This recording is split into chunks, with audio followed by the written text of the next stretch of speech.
এই আমরা ৬ নম্বর প্রাসাদে চলে আসলাম। বাসু বিহার ৬ নম্বর প্রাসাদে চলে আসলাম। দেখছেন আগেকার এই পাথর এখনো পর্যন্ত এমনভাবে লাগানো আছে, ছোটার কোনো কায়দা নেই। আর আমাদের এখন বাড়িঘর করলে ২-১০ বছর পরে প্লাস্টার খুলে যায়, ইট খুলে যায়, এটা হয়েছে সেটা হয়েছে, কত কাহিনী। আর এটা হলো শত শত বছর, ১৪০০ বছর আগের এই গাঁথুনি এখনো পর্যন্ত, হ্যাঁ এখনো পর্যন্ত চকচক করতেছে। এটা এই প্রাসাদটা একটু ছোট দেখা যায়।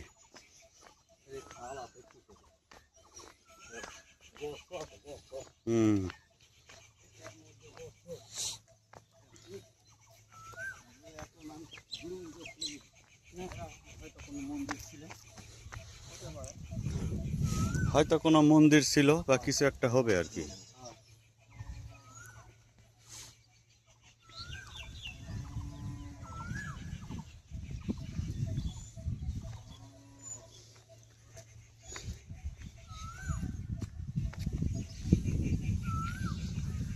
ঠিক আছে প্রিয় বন্ধুরা, ভালো লাগলে অবশ্যই কমেন্টসে জানাবেন কেমন দেখাইতে পারলাম আপনাদেরকে।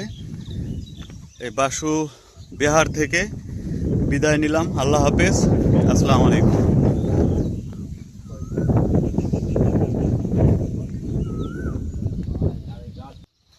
প্রিয় বন্ধুরা, আমাদের এই বাসু বিহার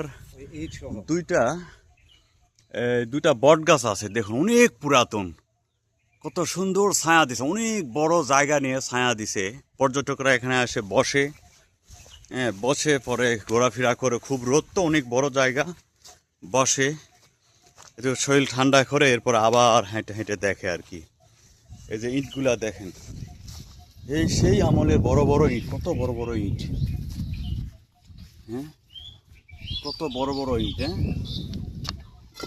এখনো পর্যন্ত কি শব্দ দেখছেন, টন টন টন শব্দ করতে মনে হচ্ছে লোহা বাড়ি খাইলো, হ্যাঁ তাই না? দেখছেন প্রিয় বন্ধুরা, কত অসাধারণ একটা জায়গাতে আপনাদেরকে নিয়ে আসছি, কত কষ্ট করে এই ঢাকা থেকে চলে আসছি। এটা একটা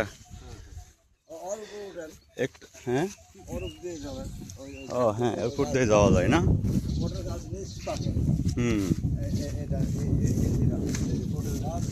হ্যাঁ হ্যাঁ, এটা মনে হয় ছোট একটা রাজপ্রাসাদ ছিল মনে হয় এটা। হ্যাঁ এইটাই হবে।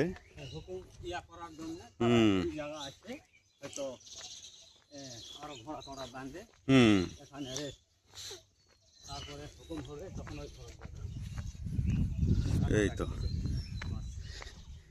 এইখানে একটা কূপও দেখা যাচ্ছে, হ্যাঁ এইখানে একটা কূপ, আর ওই জায়গায় একটা কূপ দেখা যাচ্ছে। ওই কূপটা, দুইটা কূপই মাটিতে বন্ধ করে দেওয়া হয়েছে। যদিও এই কূপের ইতিহাস বলতে পারতেছেন এই মুহূর্তে, অবশ্যই আগামীতে এটার ইতিহাস জেনে অবশ্যই জানাবো আপনাদের। এখানে কূপও আছে দেখা যাচ্ছে। না ঢিপি, এটা পরে মাটি জমানো হয়েছে।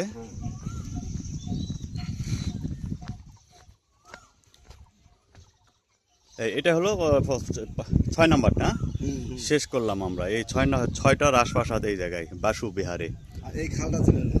এই যে খাল, এই যে গর্ত থেকে বোঝা যাচ্ছে, দেখুন এই ওয়ালের কত নিচের থেকে এটা মানে ডাইবা গেছে। এক কথায় এই রাজপ্রাসাদ এক সময় ছিল তো, অনেক বছর আগে, ১৪০০ বছর আগে, এখন ডাইবা গেছে আর কি।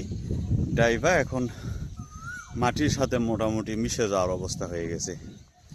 তো ঠিক আছে প্রিয় বন্ধুরা, কেমন দেখাইতে পারলাম অবশ্যই কমেন্টে জানাবেন। আর এইখানে একটা বট গাছ দেখাইলাম, আর এখানে একটা বট গাছ আরও ওই সাইডে কয়টা আছে ওইটা সাইডে, কিন্তু এই দুইটা বট গাছ বেশি পুরাতন এবং দেখুন কত সুন্দর, অনেক বড় জায়গা নিয়ে এই বট গাছটা, অনেক বড় জায়গা নিয়ে। তো ঠিক আছে, ভালো লাগলে অবশ্যই লাইক কমেন্ট দেবেন, আমার পেজটা শেয়ার করবেন, ফলো দিবেন। আল্লাহ হাফেজ, আসসালামু আলাইকুম।